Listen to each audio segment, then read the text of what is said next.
ओम श्री बृहस्पति नमः। श्रोताओं, आज की इस वीडियो में आप सुनेंगे बृहस्पतिवार के दिन सुनी जाने वाली बृहस्पति देवता की संपूर्ण कथा और आरती।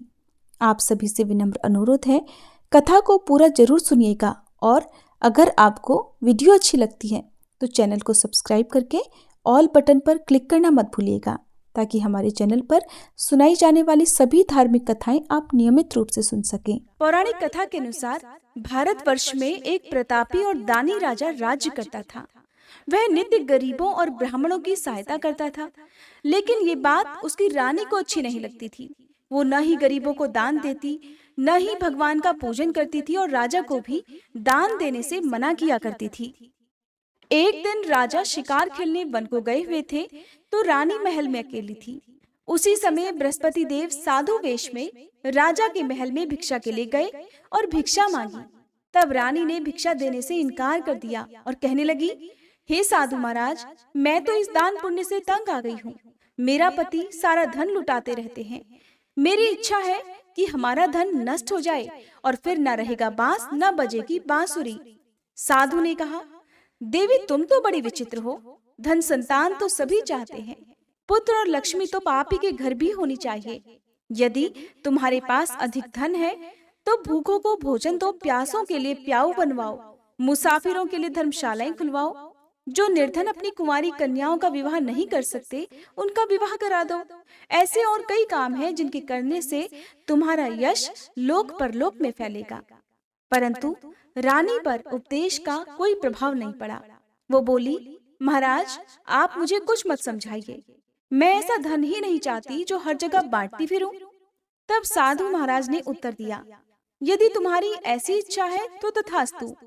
तुम ऐसा करना कि बृहस्पतिवार को घर लीपकर पीली मिट्टी से अपना सिर धोकर स्नान करना, भट्टी चढ़ाकर कपड़े धोना। ऐसा करने से तुम्हारा सारा धन नष्ट हो जाएगा। इतना कहकर वे साधु महाराज वहां से आलोप हो गए। साधु के कहे अनुसार सभी बातों को पूरा करते करते रानी को केवल 3 बृहस्पतिवार ही बीते थे कि उसकी सारी समस्त धन संपत्ति नष्ट हो गई। अब भोजन के लिए राजा का परिवार तरसने लगा। तब एक दिन राजा ने रानी से कहा कि हे रानी, तुम यहीं रहो, मैं दूसरे देश को जाता हूँ, क्योंकि यहाँ पर सभी लोग मुझे जानते हैं, इसलिए मैं कोई छोटा कार्य यहाँ नहीं कर सकता। ऐसा कहकर राजा परदेश चला गया। वहाँ वह जंगल से लकड़ियां काट कर लाता और शहर में बेचता। इस तरह वह अपना जीवन व्यतीत करने लगा। इधर राजा के परदेश जाते ही रानी और दासी दुखी रहने लगी। एक बार जब रानी और दासी को 7 दिन तक बिना भोजन के रहना पड़ा, तो रानी ने अपनी दासी से कहा, हे दासी, पास ही के नगर में मेरी बहन रहती है, वह बड़ी धनवान है। तू उसके पास जा और कुछ ले आ, ताकि थोड़ी बहुत गुजर बसर हो जाए। तब दासी रानी की बहन के पास गई। उस दिन गुरुवार था और रानी की बहन उस समय बृहस्पतिवार व्रत की कथा सुन रही थी। दासी ने रानी की बहन को अपनी रानी का संदेश दिया, लेकिन रानी की बड़ी बहन ने कोई उत्तर नहीं दिया। जब दासी को रानी की बहन से कोई उत्तर नहीं मिला तो वह बहुत दुखी हुई और उसे क्रोध भी आया। दासी ने वापस आकर रानी को सारी बात बता दी। सुनकर रानी ने अपने भाग्य को बहुत कोसा। उधर रानी की बहन ने सोचा कि मेरी बहन की दासी आई थी, परंतु मैं उसे नहीं बोली, इससे तो वह बहुत दुखी हुई होगी। कथा सुनकर और पूजन समाप्त करके वह अपनी बहन के घर आ गई और कहने लगी, हे बहन, मैं बृहस्पतिवार का व्रत कर रही थी, तुम्हारी दासी मेरे घर आई थी, परंतु जब तक कथा होती है तब तक न तो उठते हैं और न ही बोलते हैं, इसलिए मैं नहीं बोली। कहो, दासी क्यों गई थी? रानी बोली, बहन, तुमसे क्या छुपाऊं, हमारे घर में खाने को अनाज नहीं था। ऐसा कहते कहते रानी की आंखें भर आई। उसने दासी समेत पिछले 7 दिनों से भूखे रहने की बात अपनी बहन को विस्तार पूर्वक सुना दी। रानी की बहन बोली, देखो बहन, भगवान बृहस्पति देव सभी की मनोकामनाएं पूर्ण करते हैं। देखो, शायद तुम्हारे घर में अनाज रखा हो। पहले तो रानी को विश्वास नहीं हुआ, पर बहन के आग्रह करने पर उसने अपनी दासी को अंदर भेजा तो उसे सचमुच अनाज से भरा एक घड़ा मिल गया। ये देखकर दासी को भी बड़ी हैरानी हुई। तब दासी रानी से कहने लगी, हे रानी, जब हमको भोजन नहीं मिलता तो हम व्रत ही तो करते हैं, इसलिए क्यों ना इनसे व्रत और कथा की विधि पूछ ली जाए, ताकि हम भी व्रत कर सकें। तब रानी ने अपनी बहन से बृहस्पतिवार व्रत के बारे में पूछा।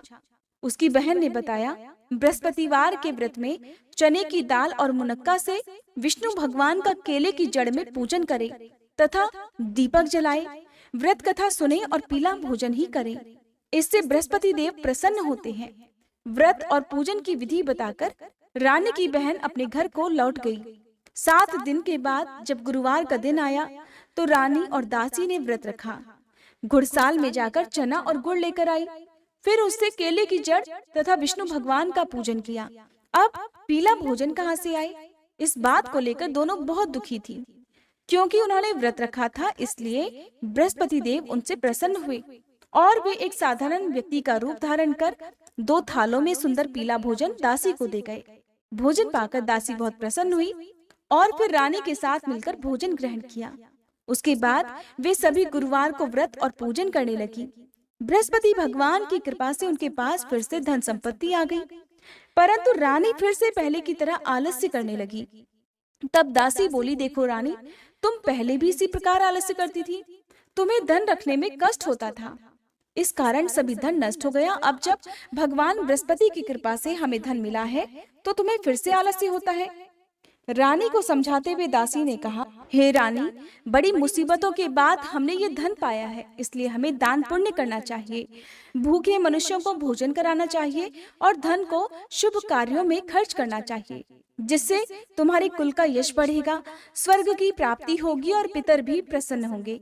दासी की बात मानकर रानी अपना धन शुभ कार्यों में खर्च करने लगी, जिससे पूरे नगर में उसका यश फैलने लगा। उधर राजा दुखी होकर जंगल में एक पेड़ के नीचे आसन जमाकर बैठ गया। वह अपनी दशा को याद करके व्याकुल होने लगा। वह दिन बृहस्पतिवार का था। एकाएक उसने देखा कि निर्जन वन में एक साधु प्रकट हुए। वह साधु वेश में और कोई नहीं बल्कि स्वयं बृहस्पति देवता थे। लकड़हारे के सामने आकर बोले, हे लकड़हारे, इस सुनसान जंगल में तू चिंता मगन क्यों बैठा है? लकड़हारे ने दोनों हाथ जोड़कर प्रणाम किया और उत्तर दिया, महात्मा जी, आप तो सब कुछ जानते हैं, मैं क्या कहूँ। ऐसा कहकर राजा रोने लगा और साधु को अपनी आत्मकथा सुनाई। तब महात्मा जी ने कहा, तुम्हारी स्त्री ने बृहस्पति के दिन बृहस्पति भगवान का निरादर किया है, जिसके कारण रुष्ट होकर उन्होंने तुम्हारी ये दशा कर दी। अब तुम चिंता को दूर करके मेरे कहने पर चलो तो तुम्हारे सभी कष्ट दूर हो जाएंगे और भगवान पहले से भी अधिक संपत्ति देंगे। तुम बृहस्पति के दिन कथा किया करो। 2 पैसे के चने मुनक्का लाकर उसका प्रसाद बनाओ और शुद्ध जल से लोटे में शक्कर मिलाकर अमृत तैयार करो। कथा के पश्चात अपने सारे परिवार और कथा सुनने वाले प्रेमियों में अमृत और प्रसाद बांटकर आप खुद भी ग्रहण करो।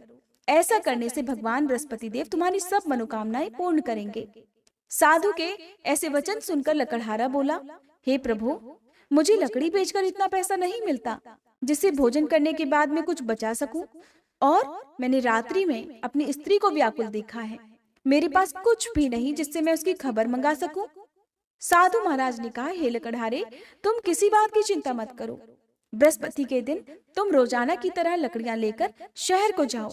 तुमको रोज से 2 गुना धन प्राप्त होगा, जिससे तुम भलीभांति भोजन कर लोगे और बृहस्पति देव की पूजा का सामान भी आ जाएगा। इतना कहकर साधु महाराज अंतर्ध्यान हो गए। धीरे धीरे समय बीतने पर फिर वही बृहस्पतिवार का दिन आया।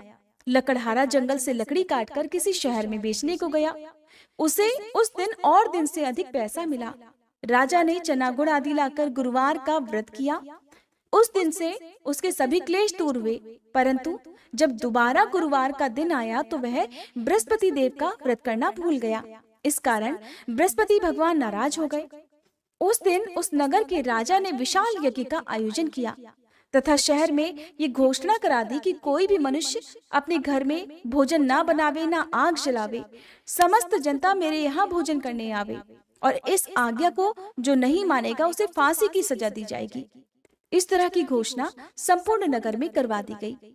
राजा की आज्ञा अनुसार शहर के सभी लोग भोजन करने गए, लेकिन लकड़हारा कुछ देर से पहुंचा, इसलिए राजा उसको अपने साथ घर लिवा ले गए और ले जाकर भोजन करा रहे थे तो रानी की दृष्टि उस खूंटी पर पड़ी जिस पर उसका हार लटका हुआ था। उस समय वह हार वहां पर दिखाई नहीं दिया तो रानी ने निश्चय किया कि मेरा हार इसी मनुष्य ने चुरा लिया है और उसी समय सिपाहियों को बुलवाकर उसको कारागार में डलवा दिया। इधर जब लकड़हारा कारागार में पड़ गया तो बहुत दुखी होकर विचार करने लगा कि न जाने कौन से पूर्व जन्म के कर्म से मुझे ये दुख प्राप्त हुआ है। और दुखी होकर उसी साधु को याद करने लगा जो कि जंगल में मिला था। उसी समय तत्काल बृहस्पति देव साधु के रूप में प्रकट हुए और उसकी दशा को देखकर कहने लगे, अरे मूर्ख, तूने बृहस्पति देव की कथा नहीं की, इस कारण तुझे ये दुख प्राप्त हुआ है। अब चिंता मत कर, बृहस्पतिवार के दिन कारागार के दरवाजे पर 4 पैसे पड़े मिलेंगे, उनसे तू बृहस्पति देव की पूजा करना, तेरे सभी कष्ट दूर हो जाएंगे। बृहस्पति के दिन उसे 4 पैसे पड़े मिले। तब लकड़हारे ने कथा कही। उसी रात को बृहस्पति देव ने उस नगर के राजा को स्वप्न में कहा, हे राजा, तुमने जिस आदमी को कारागार में बंद कर रखा है वह निर्दोष है, वह राजा है, उसे छोड़ देना। रानी का हार उसी खूंटी पर लटका है, अगर तुम ऐसा नहीं करोगे तो मैं तुम्हारे राज्य को नष्ट कर दूंगा। इस तरह रात्रि के स्वप्न को देखकर राजा प्रातःकाल उठा और खूंटी पर हार देखकर लकड़हारे को बुलाकर क्षमा मांगी तथा लकड़हारे को योग्य सुंदर वस्त्र आभूषण देकर विदा कर दिया। बृहस्पति देव की आज्ञा अनुसार लकड़हारा अपने नगर को चल दिया। राजा जब अपने नगर के निकट पहुंचा तो उसे बड़ा आश्चर्य हुआ। नगर में पहले से अधिक बाग, तालाब, कुएं तथा बहुत सी धर्मशाला, मंदिर आदि बन गई हैं। राजा ने पूछा, ये किसका बाग और धर्मशाला है? तब नगर के सभी लोग कहने लगे, ये सब तो रानी और बांदी के हैं। राजा को बहुत आश्चर्य हुआ और गुस्सा भी आया। जब रानी ने ये खबर सुनी कि राजा आ रहे हैं तो उन्होंने बांदी से कहा कि हे दासी, देख, राजा हमको कितनी बुरी हालत में छोड़ गए थे। हमारी ऐसी हालत देखकर वो लौट न जाएं, इसलिए तू दरवाजे पर खड़ी हो जा। आज्ञा अनुसार दासी दरवाजे पर खड़ी हो गई। राजा आए तो उन्हें अपने साथ लिवा लाई। तब राजा ने क्रोध करके अपनी रानी से पूछा कि ये धन तुम्हें कैसे प्राप्त हुआ है? तब रानी ने कहा, राजन, ये सब धन हमें बृहस्पति देव के व्रत के प्रभाव से प्राप्त हुआ है। तब राजा ने निश्चय किया कि 7 रोज बाद तो सभी बृहस्पति देव का पूजन करते हैं, परंतु मैं प्रतिदिन दिन में 3 बार कहानी और रोज ही व्रत किया करूंगा। अब हर समय राजा के दुपट्टे में चने की दाल बंधी रहती तथा वह दिन में 3 बार कहानी कहता। एक रोज राजा ने विचार किया कि चलो अपनी बहन के यहाँ हो आवे। इस तरह निश्चय कर राजा घोड़े पर सवार होकर अपनी बहन के यहाँ को चलने लगा। मार्ग में उसने देखा कि कुछ आदमी एक मुर्दे को लिए जा रहे हैं। उन्हें रोककर राजा कहने लगा, अरे भाइयों, मेरी बृहस्पति देव की कथा सुन लो। वे बोले, लो, हमारा तो आदमी मर गया है, इसको अपनी कथा की पड़ी है। परंतु कुछ आदमी बोले, अच्छा कहो, हम तुम्हारी कथा भी सुनेंगे। तब राजा ने दाल निकाली और जब कथा आधी हुई थी कि वह मुर्दा हिलने लग गया। जब कथा समाप्त हुई तो राम राम करके वह मनुष्य उठकर खड़ा हो गया। आगे मार्ग में उसे एक किसान खेत में हल चलाता मिला। राजा ने उसे देखकर उससे कहा कि अरे भैया, तुम मेरी बृहस्पतिवार की कथा सुन लो। तब किसान बोला, जब तक मैं तेरी कथा सुनूंगा तब तक 4 हरैया जोत लूंगा, जा अपनी कथा किसी और को सुनाना। और तब राजा आगे चलने लगा। राजा के हटते ही बैल पछाड़ खाकर गिर गए तथा उस किसान के पेट में बड़ी जोर का दर्द होने लगा। उस समय किसान की माँ रोटी लेकर आई। उसने जब ये देखा तो अपने पुत्र से सब हाल पूछा और बेटे ने भी सभी हाल कह दिया।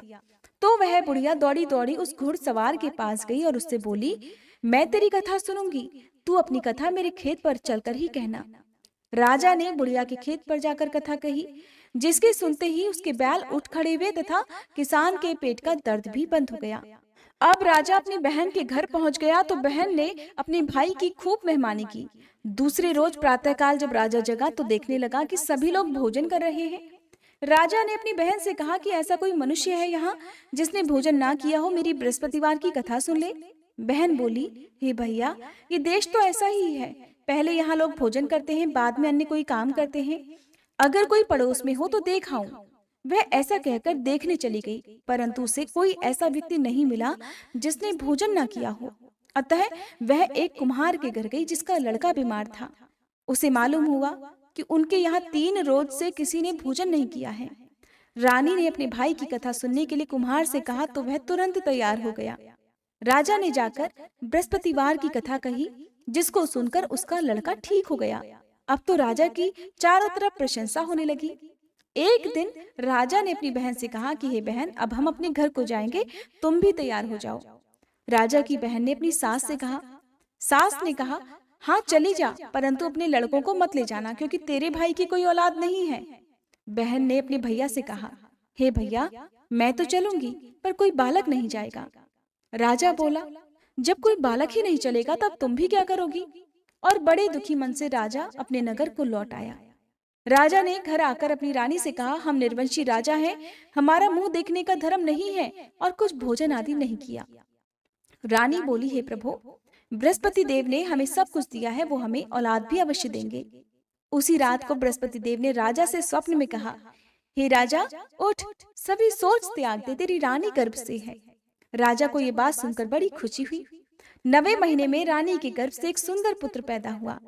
तब राजा बोला, हे रानी, स्त्री बिना भोजन के रह सकती है, पर बिना कहे नहीं रह सकती। जब मेरी बहन आए तो तुम उससे कुछ मत कहना। रानी ने सुनकर हाँ कर दिया। उधर जब राजा की बहन ने ये शुभ समाचार सुना तो वो बहुत खुश हुई तथा बधाई लेकर अपने भाई के यहाँ आई। तभी रानी ने कहा, घोड़ा चढ़कर तो नहीं आई, गधा चढ़ी आई। राजा की बहन बोली, भाभी, मैं इस प्रकार नहीं कहती तो तुम्हें औलाद कैसे मिलती? बृहस्पति देव ऐसे ही हैं, जैसे जिसके मन में कामनाएं हैं सभी को पूर्ण करते हैं। जो सद्भावना पूर्वक बृहस्पतिवार का व्रत करता है और कथा पढ़ता है अथवा सुनता है और दूसरों को सुनाता है, बृहस्पति देव उसकी सभी मनोकामनाएं पूर्ण करते हैं। प्रेम से बोलिए बृहस्पति देवता की जय। ओम जय बृहस्पति देवा, स्वामी जय बृहस्पति देवा। छिन छिन भोग लगाऊं, कदली फल मेवा। ओम जय बृहस्पति देवा। तुम पूर्ण परमात्मा, तुम अंतर्यामी, स्वामी तुम अंतर्यामी।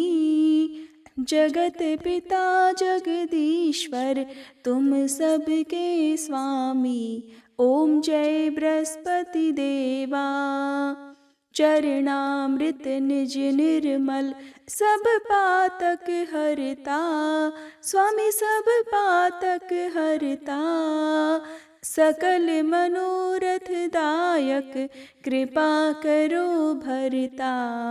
ओम जय बृहस्पति देवा।